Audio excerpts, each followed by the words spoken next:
저녁 식탁의 공기는 언제나 낡은 괴종시계의 째깍거리는 소리만큼이나 무겁게 내려앉아 있었다. 김유나의 아빠, 김동진은 말없이 소주잔만 기울였다. 그의 앞에는 이번 달에도 어김없이 날아온 대출금 상환 독촉장이 놓여 있었다. 몇 년 전 무리하게 시작했던 사업이 실패로 돌아간 후 그의 어깨는 늘 그렇게 무거웠다. 엄마 최지영은 그런 남편의 눈치를 보며 밥을 씹는 둥마는둥했다.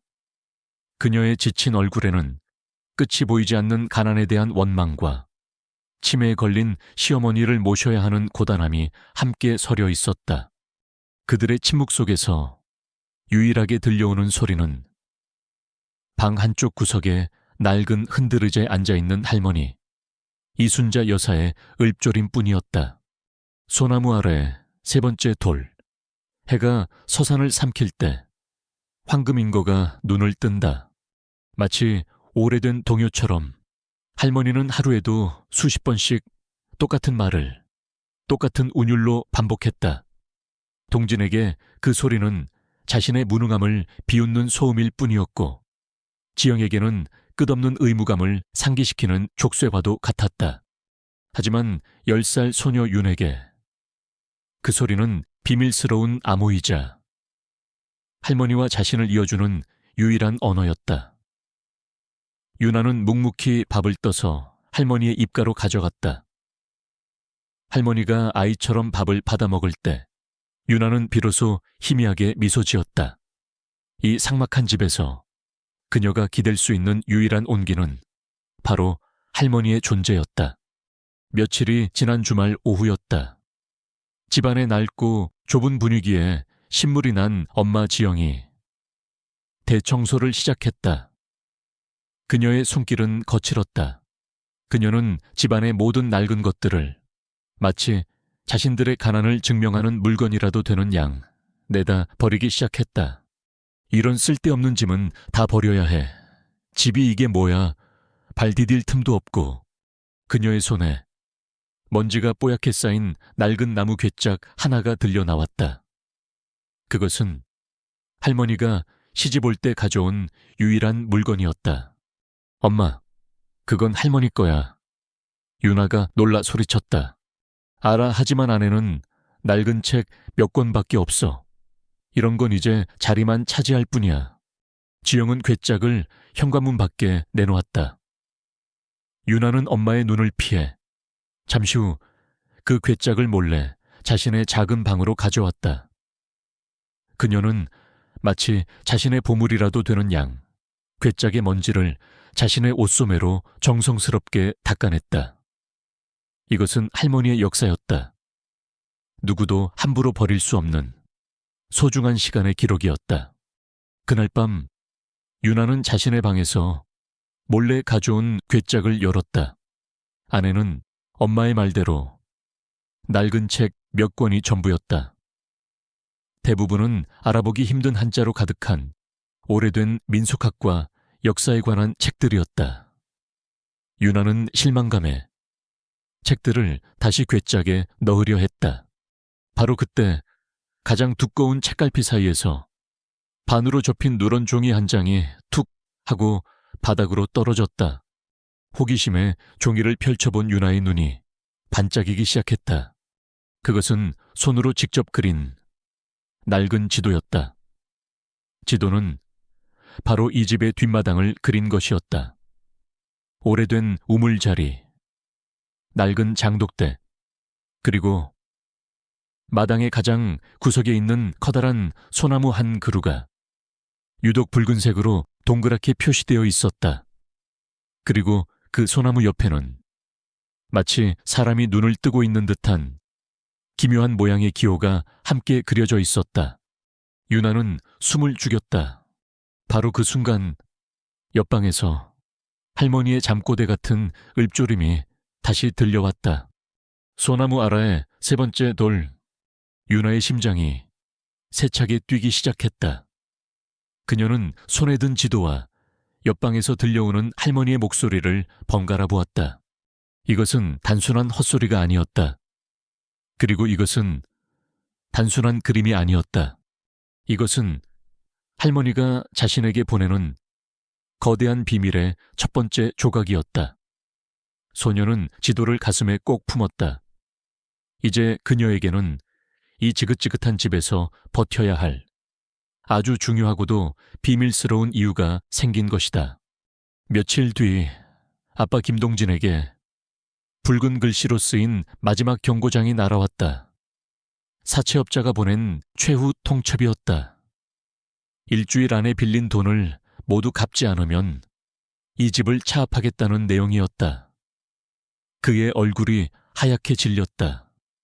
그는 이곳저곳에 전화를 걸어 돈을 빌려보려 애썼지만 이미 신용이 바닥난 그에게 손을 내밀어주는 곳은 아무데도 없었다. 그의 눈에 이 낡고 비좁은 집이 들어왔다. 그에게 이 집은 더 이상 가족의 추억이 담긴 공간이 아니었다. 이 지긋지긋한 가난을 탈출할 수 있는 유일한 비상구였다. 그는 결심했다. 그리고 그날 저녁, 그는 가족들이 모인 식사 자리에서 아주 무거운 입을 열었다. 요리, 아이집, 봐야겠다. 아내 최지영의 얼굴이 굳어졌다. 하지만 그녀 역시 끝없는 빚 독촉과 시어머니의 병간호에 지쳐 있었다. 그녀는 남편의 결정에 반대하는 대신 힘없는 한숨을 내쉴 뿐이었다. 하지만 유나는 달랐다. 안 돼요, 아빠. 무슨 소리예요? 여긴 할머니 집이잖아요.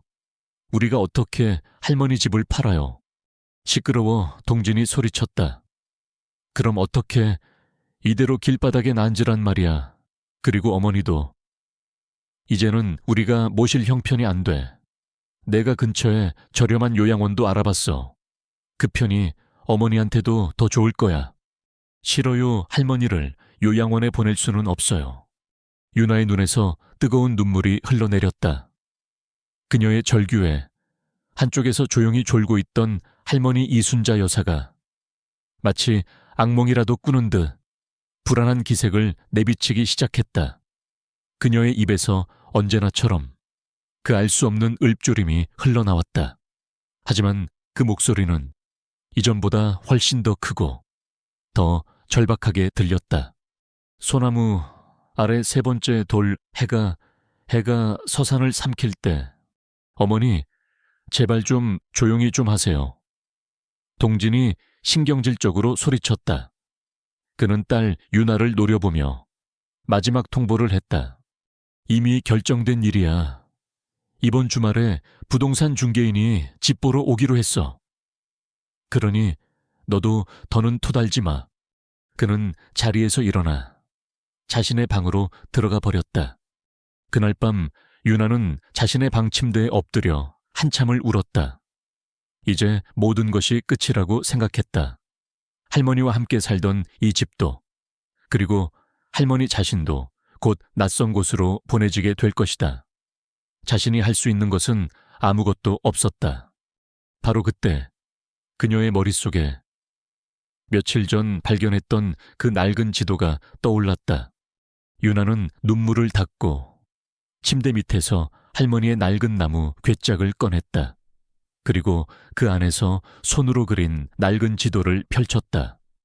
붉은색으로 동그랗게 표시된 소나무와 그 옆에 눈 모양 기호, 소나무 아래 세 번째 돌, 할머니의 목소리가 그녀의 귓가에 다시 한번 울리는 듯했다. 유나는 지도와 창밖의 어두운 뒷마당을 번갈아 보았다. 그녀의 눈빛이 서서히 이전과는 다르게 변하기 시작했다. 슬픔과 절망이 있던 자리에 작지만 단단한 결의가 자리 잡고 있었다. 어쩌면 이것이 할머니와 이 집을 구할 수 있는 유일한 열쇠일지도 모른다. 그것은 더 이상 어린 소녀의 호기심이 아니었다. 그것은 자신의 소중한 것을 지키기 위해 이제 막 세상과 싸우려 하는 한 작은 수호자의 비장한 결심이었다. 그녀는 지도를 가슴에 꼭 품었다. 내일 아침이 되면 그녀는 자신만의 비밀스러운 조사를 시작할 터였다. 다음 날 아침 김윤아는 결심을 실행에 옮겼다. 그녀는 할머니의 낡은 나무 괴짝에서 어젯밤 발견한 지도와 가장 낡아 보이는 민속학 책 한 권을 꺼내 자신의 작은 가방에 챙겼다. 그리고는 할머니가 가끔 다니시던 동네의 노인 주간보호센터로 향했다. 그곳에는 늘 할머니에게 친절했던 대학생 자원봉사자 박민서 오빠가 있었다. 유나는 다른 어르신들의 말벗이 되어주고 있는 민서를 발견했다. 그녀는 그에게 다가가 용기를 내어 말을 걸었다. 오빠, 잠시만 시간 있으세요. 민서는 유나를 보고 반갑게 맞았다. 유나는 주위의 눈치를 살피며 그를 센터에 조용한 휴게실로 이끌었다. 그리고는 자신이 발견한 낡은 지도를 펼쳐 보였다. 이게 뭐니? 유나야, 보물 지도라도 그렸어. 민서가 웃으며 물었다. 아니에요. 이건 저희 할머니께서 남기신 단서예요. 유나는 할머니가 매일같이 읊조리는 그 알 수 없는 말을 할머니의 독특한 운율과 억양까지 흉내내어 민서에게 들려주었다. 소나무 아라의 세 번째 돌, 해가 서산을 삼킬 때 황금인거가 눈을 뜬다.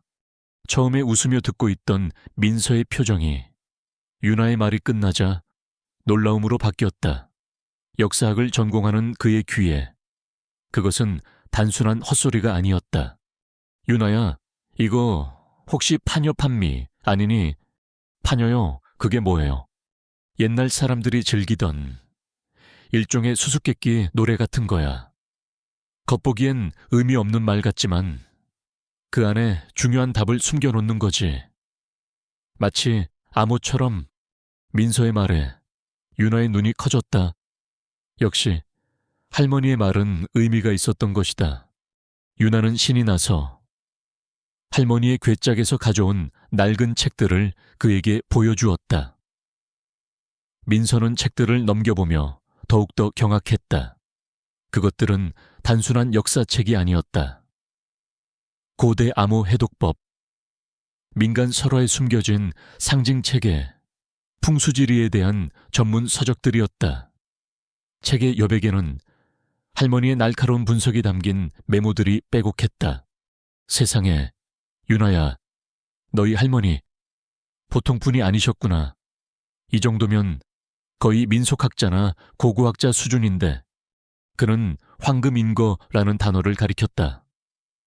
옛날 이야기에서 황금인거는 단순히 물고기를 뜻하는 게 아니야. 보통 숨겨진 거대한 보물이나 가문의 비밀을 상징하는 중요한 암호로 쓰이거든.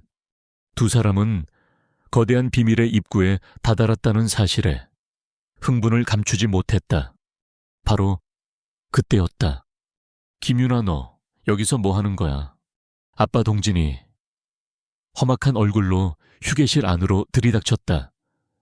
그는 딸이 낯선 대학생과 함께 자신이 버리라고 했던 쓸데없는 잡동사니들을 펼쳐놓고 있는 것을 보고 화가 머리끝까지 치밀었다. 아직도 그딴 거나 붙들고 있어. 그리고 넌 또 누구야? 남의 집 애한테 이상한 소리라도 가르치는 거냐? 그는 민서를 도둑 취급하며 윽박질렀다. 민서는 당황하며 상황을 설명하려 했지만 동진은 들으려 하지도 않았다. 그는 민서를 쫓아내고 유나의 손에 들린 지도와 책들을 빼앗아 바닥에 내동댕이 쳤다. 쓸데없는 짓 하지 말고 당장 집에 들어가. 유나는 눈물을 흘리며 흩어진 책들을 주워 담았다. 아버지의 격렬한 반대는 오히려 그녀의 의심을 확신으로 바꾸어 주었다. 아빠는 무언가를 알고 있다. 어쩌면 이 비밀을 숨기려 하는 것일지도 모른다. 그 모습을 본 동진은 더욱 초조해졌다. 그는 딸의 어린애 같은 망상이 자신의 계획에 방해가 될까봐 두려웠다. 그는 밖으로 나와 아무도 몰래 부동산 중개인에게 전화를 걸었다. 사장님, 저번에 말씀드린 저희 집 말입니다. 가격 더 깎아도 좋습니다. 이번 주 안에 무조건 팔아주십시오. 가장 먼저 계약하겠다는 사람에게 그냥 넘겨버리세요. 그의 조급한 행동은 유나와 민서가 비밀을 풀기 위해 남은 시간을 더욱 단축시키고 있었다. 휴게실 유나와 민서는 서로를 바라보았다. 비록 아버지의 방해로 위기를 맞았지만 그들은 이제 더 이상 혼자가 아니었다.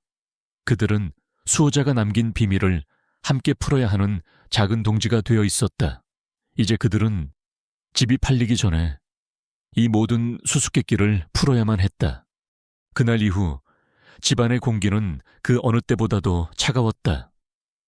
아빠 김동진은 딸 유나가 또다시 헛된 망상으로 집을 파는 일에 방해가 될까봐 그녀를 자신의 방 안에 가두다시피 했다. 내일 오후 5시면 부동산 사람들이 온다. 그때까지만이라도 제발 얌전히 방 안에만 있어. 더는 소란 피우지 마라. 엄마 최지영 역시 남편의 윽박에 못 이겨 딸의 방문을 닫아 걸었다. 유나는 자신의 집에서 완벽하게 고립되었다.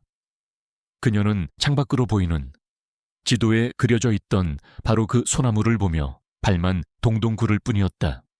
그녀는 몰래 자원봉사자 박민서에게 문자를 보냈다. 오빠, 우리 시간이 얼마 없어요. 내일 오후 5시에 집이 팔릴지도 몰라요. 유나야, 괜찮아. 너무 걱정 마. 오늘 밤 내가 너희 집 뒷마당으로 갈게. 우리가 직접 그 암호를 풀어보는 거야. 두 사람은 어른들의 감시를 피해 비밀스러운 작전을 계획했다. 마침내 모두가 잠든 깊은 밤, 유나는 자신의 방에서 고양이처럼 발소리를 죽인 채 조심스럽게 집을 빠져나왔다. 차가운 밤 공기가 그녀의 작은 몸을 떨리게 했지만 그녀의 마음은 할머니를 구해야 한다는 뜨거운 결의로 가득 차 있었다. 뒷마당의 낡은 담벼락 너머에서 민서가 그녀를 기다리고 있었다. 두 사람은 작은 손전등 불빛 하나에 의지해 마당 구석에 거대한 소나무 아래로 향했다. 소나무 아래 3번째 돌. 민서가 할머니의 암호를 나직이 읊조렸다. 그들의 눈앞에는 소나무의 뿌리 주변을 장식하고 있는 크고 작은 조경석들이 놓여 있었다. 이것들 중 하나일 거야. 두 사람은 소나무의 동쪽부터 시작해 돌멩이의 개수를 하나씩 세기 시작했다. 하나, 둘, 셋. 마침내 3번째 돌을 찾았다. 그것은 아이의 머리만한 평범한 회색 돌이었다. 가자스다. 유나와 민서는 흥분감에 가져온 작은 모종삽으로 돌 주변의 흙을 파내기 시작했다. 하지만 그들의 기대와는 달리 돌 밑에는 아무것도 없었다. 그저 단단한 흙과 나무 뿌리들 뿐이었다. 이상하다. 두 사람은 포기하지 않고 주변을 더 샅샅이 뒤졌다. 소나무의 서쪽, 남쪽, 북쪽에서부터 3번째 돌을 모두 찾아 파보았지만 결과는 마찬가지였다. 그곳에는 아무것도 없었다. 시간은 흘러 동쪽 하늘이 아주 희미하게 밝아오기 시작했다. 첫 딸기 우는 소리가 들려왔다. 유나야, 이제 그만 가봐야 할 것 같아.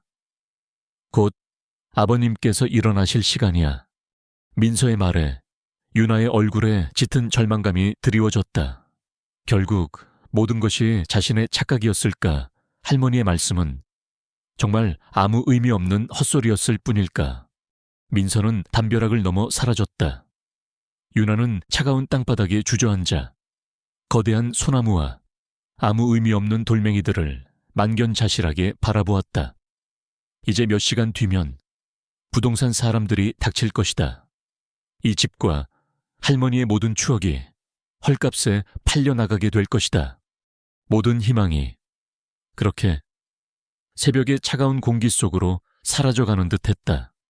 그날 아침 김유나는 모든 것을 포기한 채 할머니의 방으로 들어갔다. 그녀는 곧 요양원으로 떠나시게 될, 그리고 이 집을 떠나게 될 할머니의 손을 마지막으로 잡아드리고 싶었다. 할머니, 저예요. 유나. 그녀의 눈에서 눈물이 뚝뚝 떨어졌다. 바로 그때 잠결에 손녀의 울음소리를 들은 것일까. 이순자 할머니가 희미하게 눈을 떴다. 그리고는 이전과는 비교할 수 없는 아주 강한 힘으로 유나의 손을 꽉 잡았다. 그녀의 눈빛은 더 이상 초점이 없는 치매 노인의 것이 아니었다. 그 안에는 손녀에게 마지막 비밀을 전하려는 듯한 아주 절박하고도 총명한 빛이 담겨 있었다. 소나무 아래 세 번째 돌. 그녀의 목소리가 유나의 귓게 그리고 심장에 선명하게 박혔다. 해가 서산을 삼킬 때 황금인거가 눈을 뜬다. 바로 그 순간이었다. 유나의 머릿속에서 모든 조각들이 하나의 그림으로 맞춰졌다. 해가 서산을 삼킬 때 그것은 밤을 의미하는 것이 아니었다. 그것은 하루 중 가장 마지막 햇살이 가장 긴 그림자를 만들어내는 바로 황혼의 시간을 의미하는 것이었다. 그리고 소나무 아래는 나무의 밑동이 아니라 그 황혼의 그림자가 닿는 곳을 의미하는 것이리라. 유나는 시계를 보았다.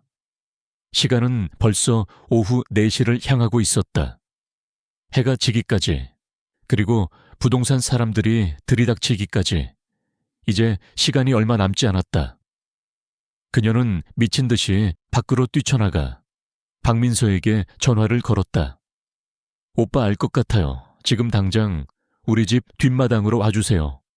같은 시각 거실에서는 아빠 동진과 엄마 지영이 부동산 중개인과 함께 집을 보러 온 구매자들을 맞이하고 있었다. 아이고, 집이 오래되긴 했어도 마당도 넓고 아주 좋습니다. 가격을 많이 깎아주셨으니 오늘 바로 계약하시죠. 동진은 이제 이 지긋지긋한 가난과 집에서 벗어날 수 있다는 생각에 서둘러 계약서에 도장을 찍으려 했다. 바로 그때 유나와 민서가 뒷마당에서 사투를 벌이고 있었다.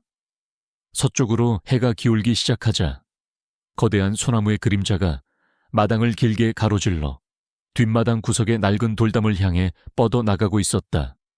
저기야. 두 사람은 돌담으로 달려갔다. 그리고는 소나무 그림자의 끝이 닿는 곳에서부터 돌담의 가장 아래에 있는 돌들을 세기 시작했다. 하나, 둘, 셋. 세 번째 돌. 그것은 이끼가 낀 평범한 돌이었다. 하지만 그들이 돌을 만지는 순간 마지막 햇살 한 줄기가 구름 사이를 뚫고 나와 바로 그 돌의 한 부분을 비추었다. 그러자 돌 안에 박혀있던 작은 석영 조각이 마치 살아있는 생명체처럼 눈부신 황금빛을 반사하며 번쩍였다. 황금인거가 눈을 뜬다. 민서는 흥분하며 돌의 틈새에 손가락을 넣어 힘껏 잡아당겼다. 그러자 돌이 빠져나오며 그 뒤에 숨겨져 있던 작은 비밀 공간이 모습을 드러냈다.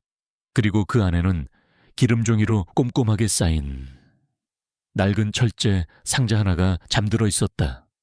카하스다. 두 사람은 상자를 들고 미친 듯이 거실로 뛰어 들어갔다.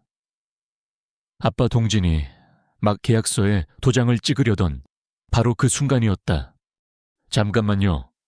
유나가 외치며 철제 상자를 테이블 위에 올려놓았다. 동진은 이게 무슨 짓이냐며 화를 내려 했지만 유나는 아랑곳하지 않고 상자를 열었다. 상자 안에는 금은 보화가 아닌 낡은 종이 뭉치 2개가 들어있었다. 하나는 돌아가신 할아버지의 진짜 유언장이었다.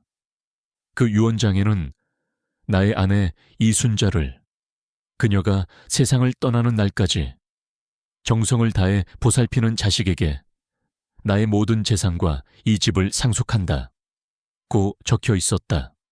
그리고 다른 하나는 할머니가 아직 정신이 온전했을 때 미리 남겨둔 편지였다. 내 아들 동진아, 네가 이 편지를 읽을 때쯤이면 나는 이미 너를 알아보지 못하게 되었을지도 모르겠구나.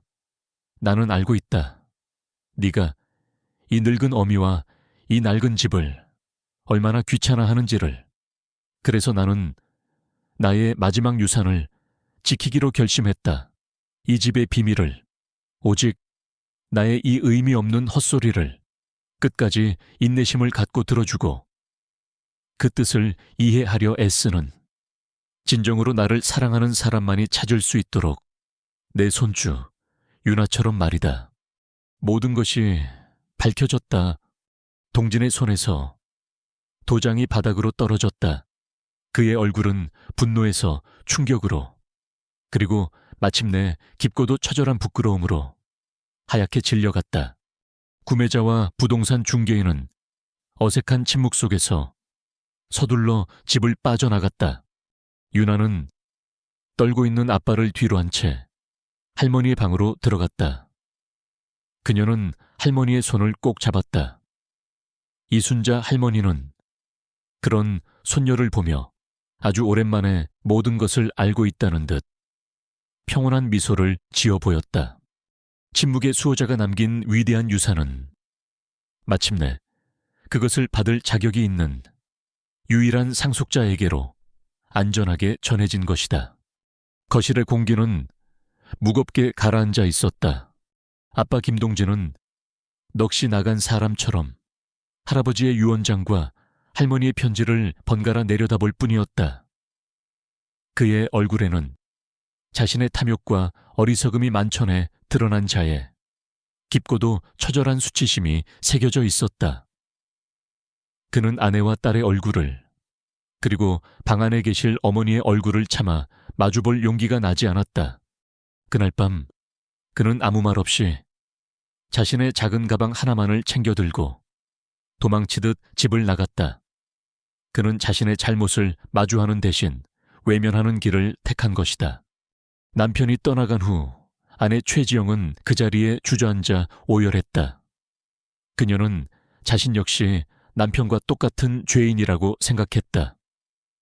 남편의 탐욕을 알면서도 가난이 지긋지긋하다는 이유로, 그리고 치매에 걸린 시어머니를 모시는 것이 힘들다는 이유로 그의 결정을 묵인하려 했던 자신의 모습이 떠올라 견딜 수가 없었다. 그녀는 눈물을 흘리며 딸 유나와 시어머니 순자 여사의 앞에 무릎을 꿇었다. 유나야, 어머님, 제가 다 잘못했습니다. 저도 똑같은 죄인입니다. 제발 저를 용서하지 마십시오. 유나는 말없이 우는 엄마를 일으켜 세워 안아주었다. 그녀는 엄마를 원망하지 않았다. 그녀는 알고 있었다. 엄마 역시 지독한 가난과 힘든 현실 속에서 잠시 길을 잃었을 뿐이라는 것을. 그 후 집안에는 새로운 질서가 찾아왔다. 남편이 사라진 빈자리는 오히려 새 여자의 유대를 더욱 단단하게 만들어 주었다. 지영은 더 이상 겉모습이나 체면을 신경 쓰지 않았다. 그녀는 자신이 그토록 벗어나고 싶어 했던 시어머니를 이제는 진심을 다해 보살피기 시작했다. 그녀는 매일 할머니의 읊조림에 귀를 기울였고 그 속에서 자신이 미처 알지 못했던 시어머니의 깊은 지혜와 사랑을 발견해 나갔다. 며칠 뒤 박민서가 걱정스러운 얼굴로 집을 찾아왔다. 유나와 지영은 그에게 모든 진실을 털어놓았다. 모든 이야기를 들은 민서는 이 집과 할머니의 이야기가 그냥 묻혀서는 안 된다고 생각했다. 이 집을 할머님의 이름으로 다른 치매 환자 가족들을 돕는 작은 쉼터로 만드는 건 어떨까요? 할머님의 지혜와 사랑을 더 많은 사람과 나누는 겁니다. 순자 할머니의 집처럼요. 민서의 제안에 유나와 지영의 얼굴이 환하게 밝아졌다. 마침내 그들은 이 집에 남겨진 할아버지와 할머니의 유산을 어떻게 지켜나가야 할지에 대한 해답을 찾은 것이다. 시간이 흘러 가을이 깊어진 어느 날 오후, 유나와 지영은 이제는 기력을 많이 회복한 순자 할머니의 휠체어를 밀며 뒷마당의 소나무 아래에 앉아 있었다. 지영이 잠든 듯 눈을 감고 있는 시어머니의 주름진 손을 잡으며 윤에게 말했다. 나는 시어머님께서 우리를 더 이상 알아보지 못하고 그저 당신만의 세상 속에 갇혀 계신다고만 생각했어. 그런데 그게 아니었나 봐.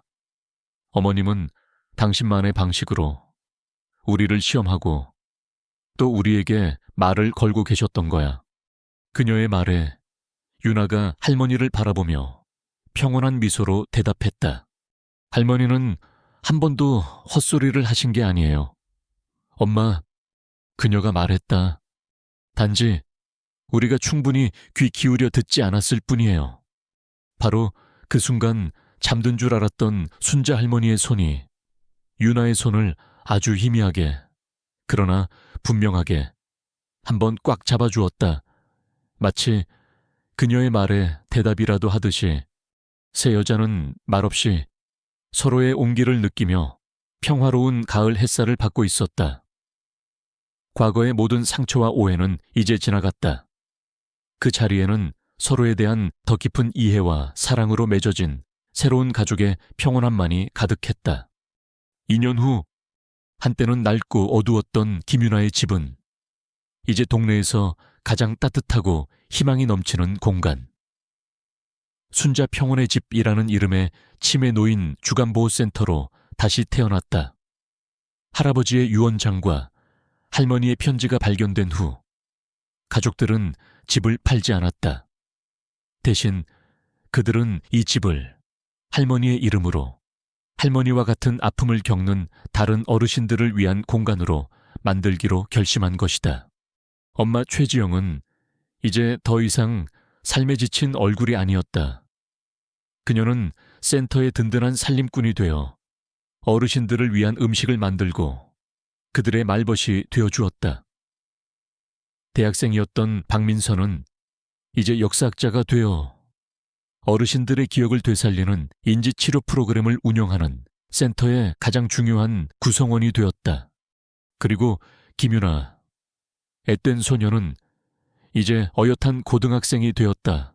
그녀는 학교가 끝나면 가장 먼저 센터로 달려와 할머니, 할아버지들의 가장 좋은 친구가 되어주는 가장 열정적인 자원봉사자였다. 그녀의 꿈은 이제 신경의학을 전공하여 할머니의 다친 마음의 문을 열 수 있는 훌륭한 의사가 되는 것이었다. 어느 화창한 봄날 오후였다. 윤아는 한 할아버지의 곁에 앉아 그의 알아들을 수 없는 읊조림에 귀를 기울이고 있었다. 바다, 파도, 우리 강아지. 다른 자원봉사자들은 그저 의미 없는 헛소리라고 생각했지만 윤아는 달랐다. 그녀는 할아버지의 단어들 속에서 그의 고향 바다와 어릴 적 키우던 강아지에 대한 그리움을 읽어냈다. 그녀는 할아버지의 손을 잡고 바다에 대한 이야기를 시작했다. 그러자 늘 멍한 표정이었던 할아버지의 얼굴에 아주 오랜만에 맑고 행복한 미소가 피어올랐다. 그 모습을 센터의 정원, 커다란 소나무 그늘 아래의 휠체어에 앉아있던 이순자 할머니가 조용히 지켜보고 있었다. 잠시 후 윤아는 할머니의 휠체어를 밀며 정원을 산책했다. 그녀는 할머니의 손을 잡고 오늘 있었던 일과 자신의 새로운 꿈에 대해 제잘제잘 이야기했다. 할머니, 저 꼭 의사가 될 거예요.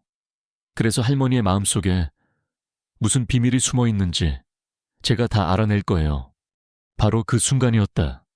몇 년 동안 의미 없는 읊조림만을 반복하던 혹은 굳게 입을 닫고 있던 할머니가 아주 천천히 고개를 돌려 자신의 손녀를 바라보았다. 그녀의 눈빛은 더 이상 흐릿하지 않았다.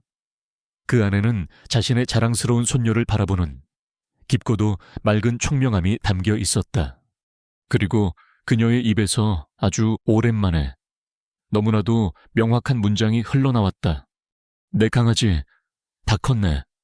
윤아는 그 자리에 그대로 얼어붙었다. 그녀는 자신의 귀를 의심했다.